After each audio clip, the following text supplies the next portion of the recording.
ধরনের মানুষ রাজনীতিতে আমাদের আদর্শ হয়ে থাকুক। বাংলাদেশের মহান মুক্তিযুদ্ধ একদিনে হয়নি। ক্রমশ আদর্শবাদী মানুষেরা রাজনীতি থেকে চলে যাচ্ছেন।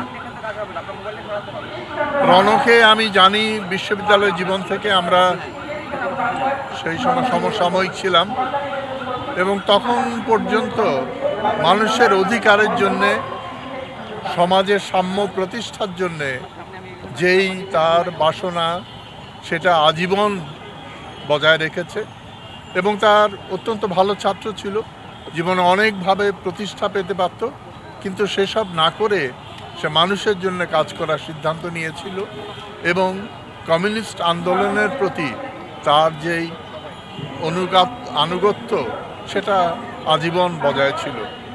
আমি রণর স্মৃতির প্রতি গভীর শ্রদ্ধা জানাই এবং আমরা চাইব যে এ ধরনের মানুষ রাজনীতিতে আমাদের আদর্শ হয়ে থাকুক। রণ দীর্ঘজীবী হোক। ওয়ালটন ফ্রিজ কিনে অনেকের মতো আপনিও হয়ে যেতে পারেন মিলেনিয়াল, সেরা পণ্যের সেরা অফার।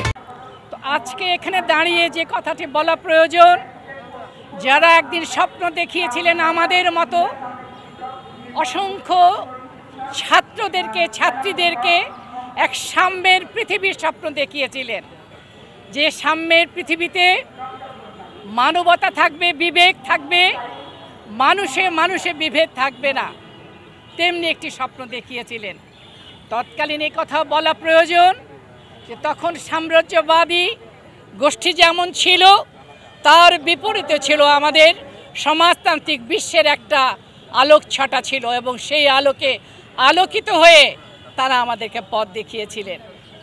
আজকে এখানে দাঁড়িয়ে যেটা বলতে হচ্ছে যে এই যে একে একে যারা আমাদের সাম্যের পৃথিবীর স্বপ্ন দেখিয়েছিলেন এবং যারা আমি বলবো মহান মুক্তিযুদ্ধের নেতৃত্বের যে জায়গাটি তৈরি করেছিল, যদি বলি আমরা বাংলাদেশের মহান মুক্তিযুদ্ধ একদিনে হয়নি।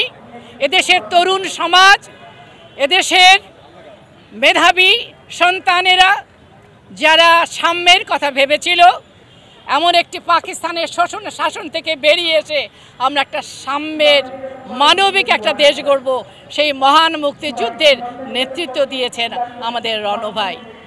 তবে এই কথা বলা প্রয়োজন যে এই সাম্যের পৃথিবী গড়ার জন্য যতগুলো রাজনৈতিক দল আছে, তারা কিন্তু আজ আমরা এখানে দাঁড়িয়ে দেখছি তাদের যে আকাঙ্ক্ষা, সেই আকাঙ্ক্ষার কাছে আমরা কিন্তু সবাই একত্রিত নই বলে আমরা বিচ্ছিন্ন বলেই আমাদের যে আকাঙ্ক্ষা সাম্যের পৃথিবীর কথা, অথবা যদি বলি মহান মুক্তিযুদ্ধের যে চার মূলনীতি, গণতন্ত্র, বাঙালি জাতীয়তাবাদ, ধর্মনিরপেক্ষতা এবং সমাজতন্ত্র, এই যে 4 নম্বর যে সমাজতন্ত্রের বাংলাদেশ গড়ার যে আমাদের আন্দোলন, সেই আন্দোলন কিন্তু এখনও চলছে।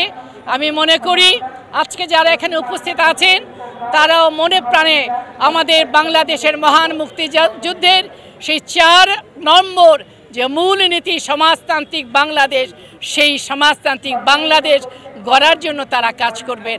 আমি আজকের দিনে তাদের কাছে এই আহ্বান রাখব।